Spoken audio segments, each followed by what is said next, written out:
পাচারকারীদের বিরুদ্ধে অভিযান চালিয়ে বড়সড় সাফল্য পেল জলপাইগুড়ি কোতোয়ালি থানার পুলিশ। উদ্ধার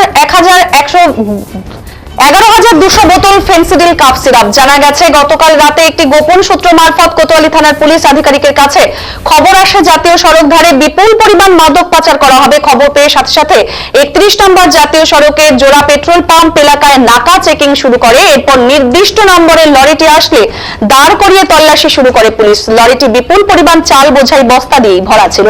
বস্তাগুলি সরাতেই চক্ষু ছানাবড়া হয়ে যায় পুলিশ কর্মীদের। তারা দেখতে পান থরে থরে সাজানো রয়েছে কাপ সিরাপ বোঝাই কার্টুন। এরপর গাড়ির ড্রাইভার উপযুক্ত কাগজপত্র দেখাতে অসমর্থ হলে তাকে গ্রেফতার করে গাড়ি বাজেয়াপ্ত করা হয়। এরপর ম্যাজিস্ট্রেটের উপস্থিতিতে বাজেয়াপ্ত সামগ্রী উদ্ধার করে থানায় নিয়ে যায় পুলিশ।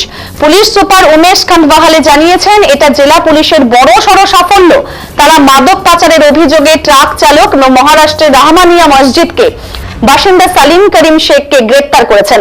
জেরায় উনি স্বীকার করেছেন দীর্ঘদিন ধরে এই কারবার চালাতেন। নির্দিষ্ট ধারায় মামলা রুজু করা হয়েছে। ধৃতকে আজ আদালতে তোলা হবে।